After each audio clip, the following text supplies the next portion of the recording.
something is happening to the Black population, which is not new.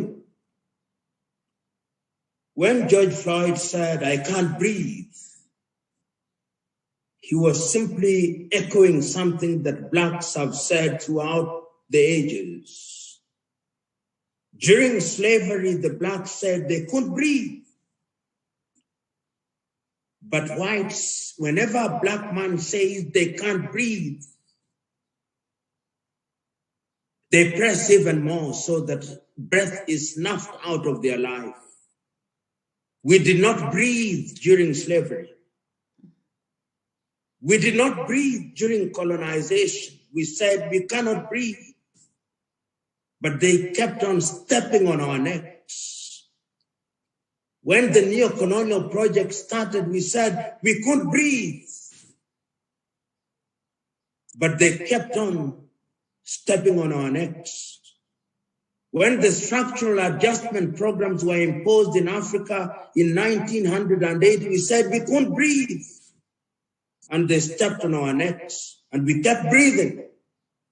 When globalization came, we are saying we can't breathe, but they keep on stepping on our necks.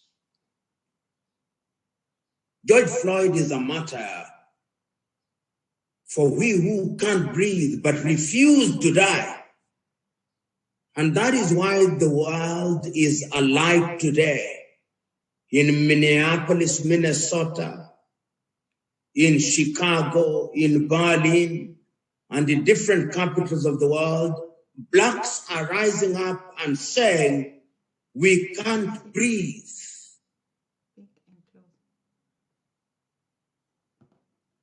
And I think it is sending a strong message to us.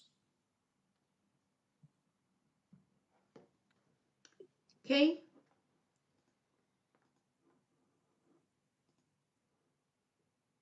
All right.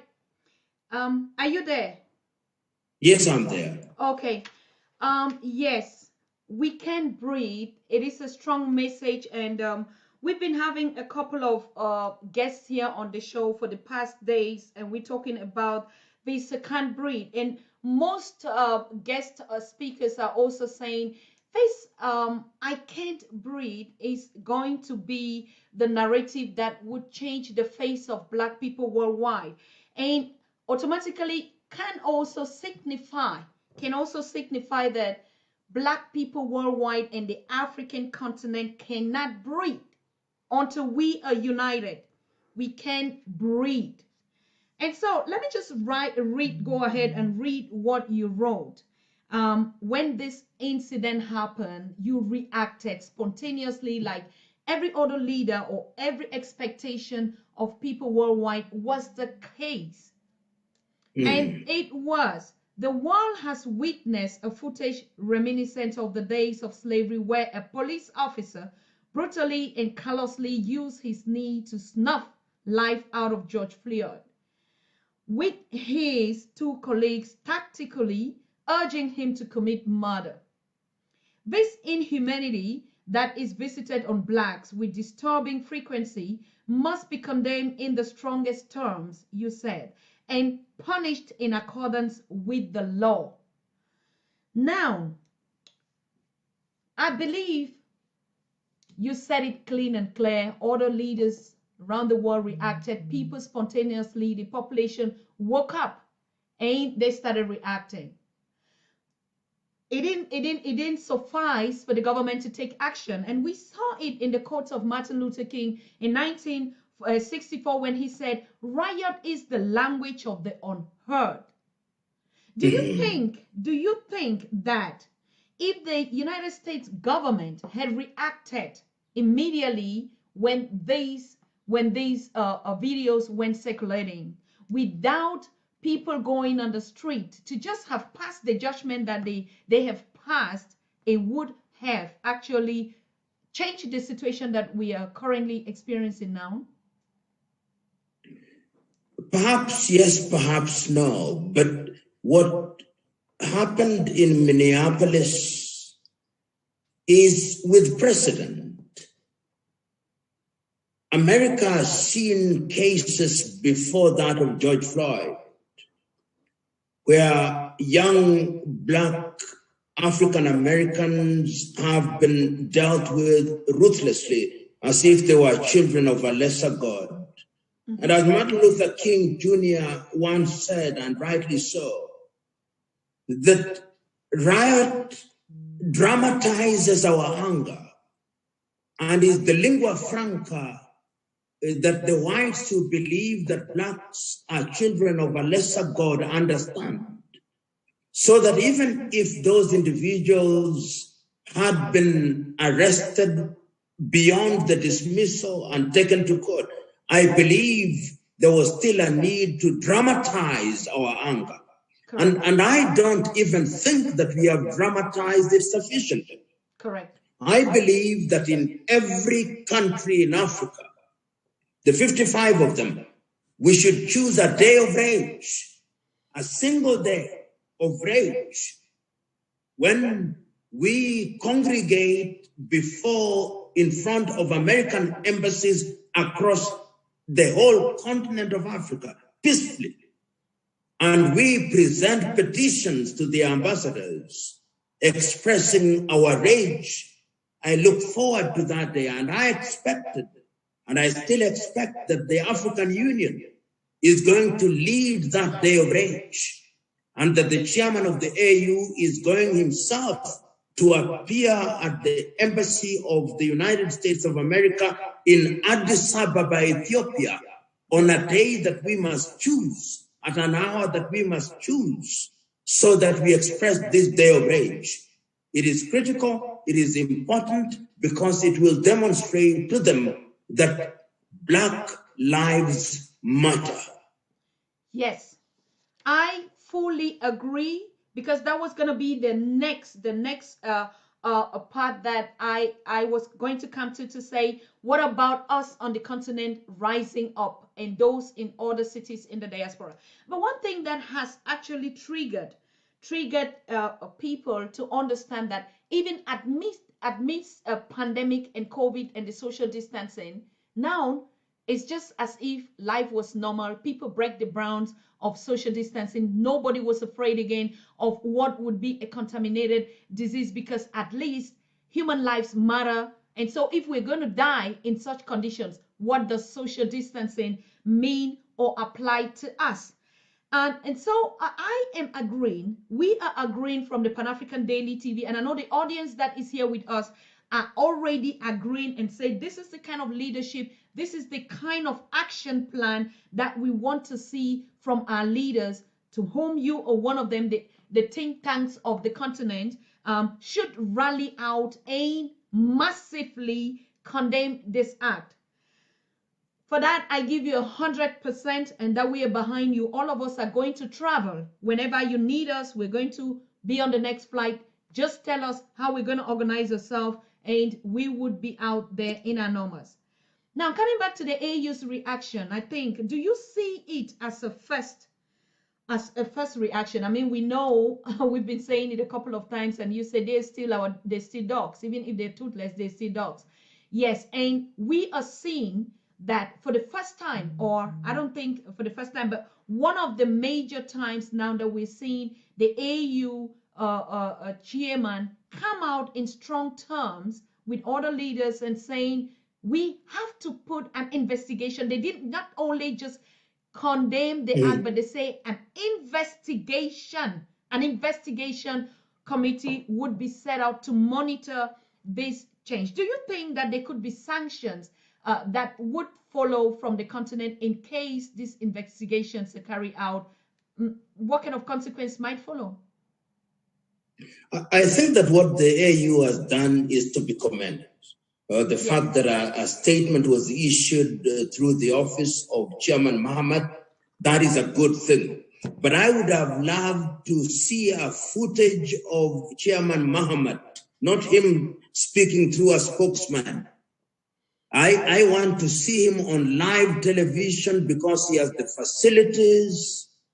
I want to see him on live television speaking about and against what has happened, so that we can look at his body language we can hear him speak, and I want to see him rallying African heads of states and government to speak about this. And it would also be useful if he would request African governments to issue specific and carefully worded statements to all ambassadors of the United States of America in the 54 countries, so that the message is clear. The message is clear. Normally, I have a problem when people speak through their spokesperson because they want to have a room for maneuver. They can disown the spokesperson. I want to hear people speaking themselves so that when they are quoted as them. When they are next on the chopping board, they are the chopping board as them, so that they don't claim it was my spokesperson. I would want to see Chairman Mohammed doing that, but I accept that what has been done, and I believe this is an initial first step, is a good thing. The next thing, of course, I do not know whether in a few hours ago, President Matamela Cyril Ramaphosa, who is the chairman of the African Union, should also issue a statement. The former heads of states, led by President Olusegun Obasanjo, should also speak about this so that the message is clear. And the message must not only come from the continent of Africa, the message must also come from the Caribbean. The Jamaicans, the Trinidadians, everybody must speak. Every black from Brazil, because this is black people under siege. Floyd has simply captured our imagination because we saw it on footage, how many people are being dealt with in a similar manner, and we don't see. Yes. We from the Pan-African Daily TV are also trying to get engaged in getting a spokesman, but in the best case, the chairman himself, Muhammad, to be a guest on this program. And so, like you said, it was the same thing that we said, we want to hear it from the horse's mouth. We want to hear it from the horse's mouth. And why not? We cannot be going behind the bars when we're talking straight talk and talking and addressing things that other people, J.C. Jackson and the movements and other blacks are going up on the street and taking even the bullets and pepper sprays. And now we even see the mixture, because if you look at in the past, probably even our white brothers out here are also standing up and saying, you know what, it is enough. It is enough. We cannot continue to coexist as human beings on a planet in the 21st century in this kind of uncivilized and primitive manner in its real terms. So everyone is waking up, and so there's no reason why we should write behind the paper. We are also expecting to have our AU Secretary Chairman right here on the Pan-African Daily TV to address its citizens and the need for us to be united. Now, do you see this strategic move as really a key point in the turning moment to spark up the unification and the unity of Africans worldwide and people of African descent if we take this kind of action? That is very true. But before I answer the question, I must agree with you that our brothers and sisters who are of the white folk must also rise up and tell their brothers and sisters who have not been liberated from the myopia of racism to discard the primitive activities that they engage in. And there is no shortage of whites who are in solidarity with the black population. And we must encourage them because they have always been there at critical hours. So they must be encouraged, and we must not be in the business of condemning every white man and white woman. They are good white men and white women who want the right thing done because they know that we belong to only one race, as Robert Mangaliso Sobuko said, the human race. Now, to answer the question, you know, in your lifetime and in my lifetime and in the lifetime of many people who have given us the honor and privilege of listening to us, we have never seen anything like this. Mm-hmm. We have never seen a situation where the world is literally shut down. We have never seen a situation where people are being evacuated from different parts of the world to come to the mother continent. We have never seen it. We have never seen a situation where all aircraft are grounded. We have never seen a situation where Africans are now beginning to realize that there are critical things that they must do themselves. If there was ever a moment in the life of our continent when we can come together in solidarity, this is it. In the last few months, I've had conversations with my kith and kin in the Caribbean, in Brazil, in Colombia, in Venezuela, in Norway, in different parts of Europe, and they are saying one thing. We are here in the countries of our birth or our nationality, whether they be Europe or America or Asia or India, but you can never abandon the mothership. And I think that this is the time when, if you listen very carefully and read very carefully, Marcus Garvey now makes sense. Yes. Great sense. When you listen now, W.E.B. Du Bois makes sense.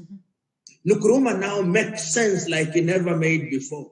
Nyerere now makes sense like he never made sense before.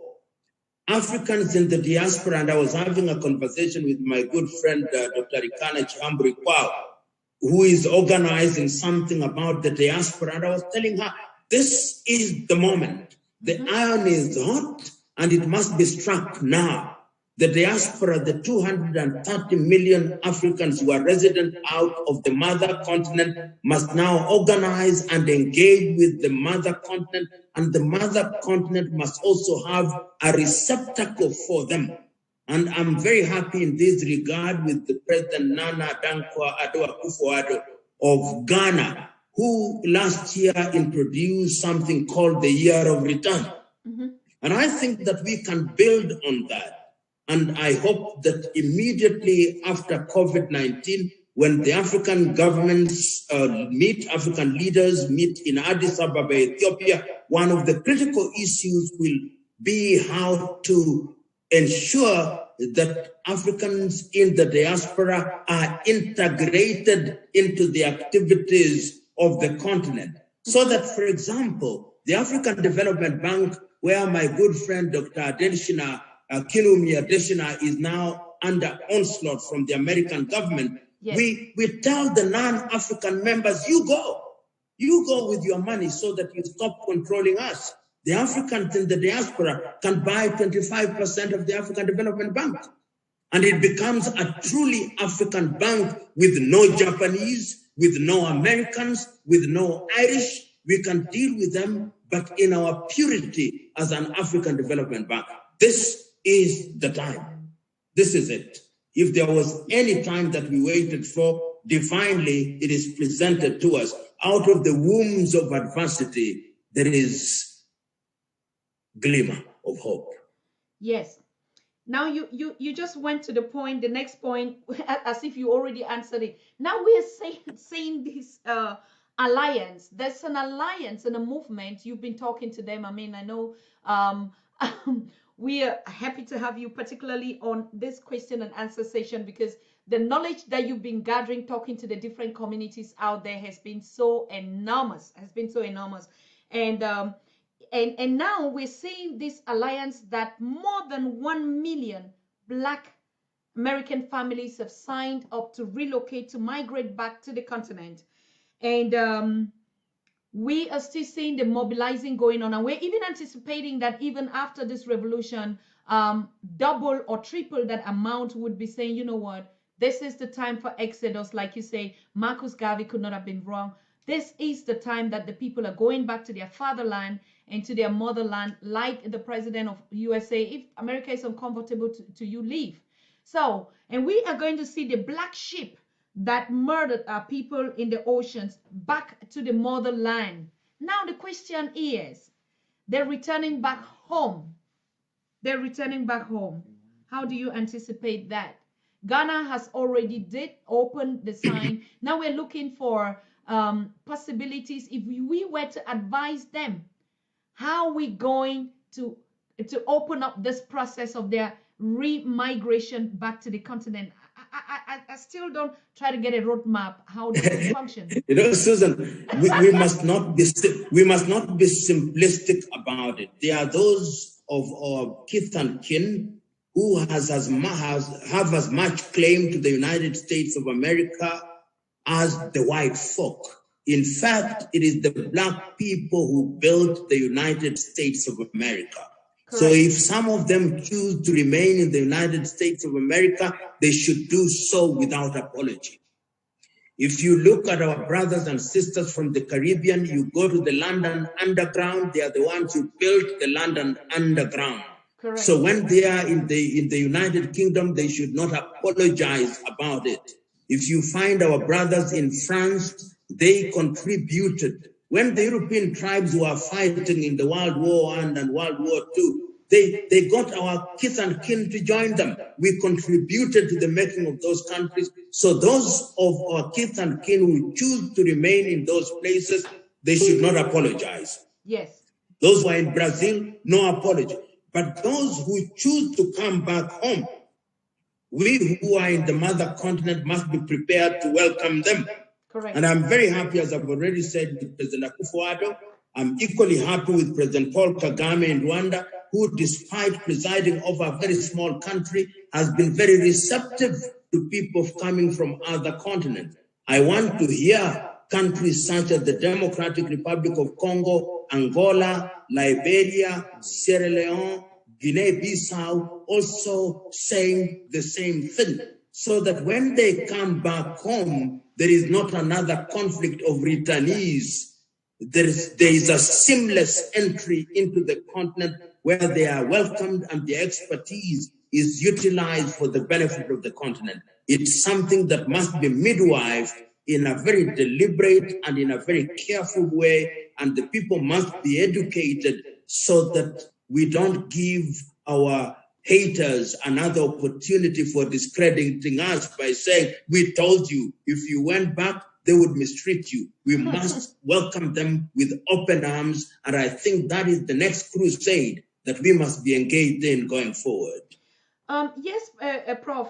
Like you said, these are not things that we can even chew our words on. We were just talking about, yeah, there would have to be some infrastructures that these governments and this system should be ready to put, like a reintegration program. I mean, we relocate when we come into these countries or into these lands, we go through a reintegration program, a process in which we learn the cultures, the ethics, the way of living again with the people exactly on the same side. I think these are all infrastructures that would be put in place for us to already start thinking of these processes, not that they surprise us and we just open and we see these two mindsets that normally would conflict in any case. Yes.